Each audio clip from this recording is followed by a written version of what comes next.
बाजू मरोड़ के नहीं किया था। जरदारी साहब ने यही कहा कि मेरा बाजू मरोड़ के जज बहाल करवाए थे इक़्तिदार साहब ने। जरदारी साहब नहीं करना चाहते थे, उनको लॉजिक से कन्विंस किया और फिर वो बहाल हो गया। जैसे होना चाहिए था उनको, वो गलत डिसमिस हुए थे। बाकी ये बात आपकी कि वो जज साहबान ने तो बहाल करा लिया तो क्या फ़र्क पड़ा, और आपने हमने किसी शख्स को बहाल नहीं करा।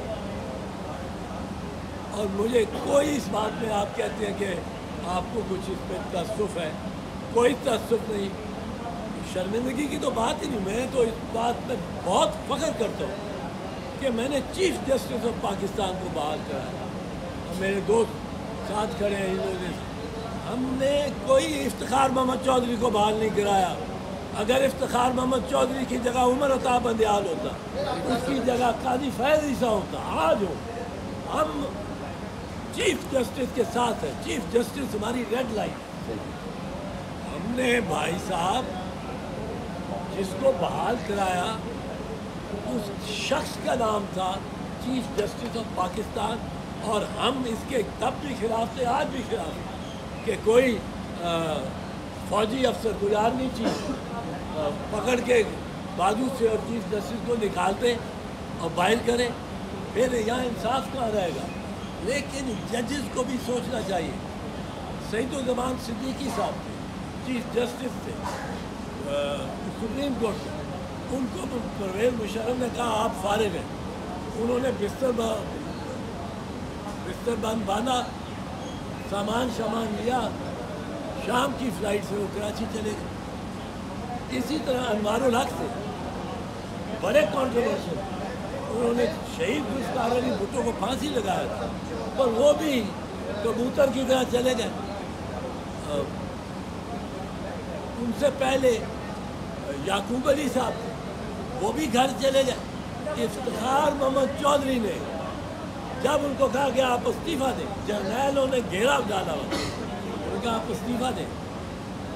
इफ्तिखार मोहम्मद चौधरी ने कहा मैं नहीं देता। उन्होंने कहा आपको इस्तीफ़ा देना पड़ेगा। उन्होंने कहा मैं नहीं इस्तीफ़ा दूँ, I am the chief justice और मैं चीफ जस्टिस हूँ। जब ये आवाज़ वुकला तक पहुँची कि ये उनका मुज़ाकरा हुआ, वुकला एक समुंदर की लहर की तरह उठे और सारे साहिल पे उन्होंने डुबो दिया था।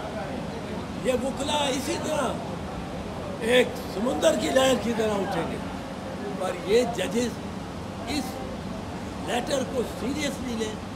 खैबर से कराची तक और लाहौर से वाघा तक जितने सुपीरियर कोर्ट्स के जजेस हैं, वो ये समझें ये 6 जज साहबान हमारी बात करें, उनसे भी ये हो रहा हो। ये उनको भी जजेस को सबको जोड़ के मिल के इकट्ठे बैठ के और ये फैसला करना चाहिए कि हमने ये बर्दाश्त नहीं करना, और हमने इस पे ये ट्राइब्यूनल बना के, जिसे मैंने कहा, और इसकी तय तक पहुंचना है और जिम्मेदारों को जिम्मेदारी। एजाज साहब ये बताइएगा कि आज वज़ीर-ए-आज़म शहबाज शरीफ की चीफ जस्टिस काजी फैज़ ईसा साहब से मुलाकात होने जा रही, इस सूरत हाल में क्या वज़ीर-ए-आज़म, क्योंकि एजेंसियाँ उनके अंडर हैं, चीफ जस्टिस पाकिस्तान से कोई मुलाकात करनी चाहिए कि जो फुल कोर्ट हुआ उसके एलामिये से पहले? करनी तो नहीं चाहिए थी, नहीं करनी, और करेगा और होगी भी। इस पे अगर वो कोई बात भी नहीं करते, मिसाल के तौर पे क्या बात कर सकते?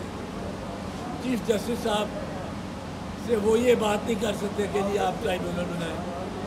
भाई आप कौन है बताने वाले? आप तो फरीक है।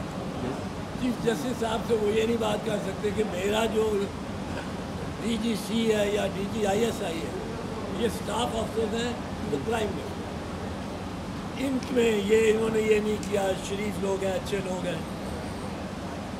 ये बात नहीं कर सकते, क्योंकि यही मुतनाज़ा बात है जिसको तय होना।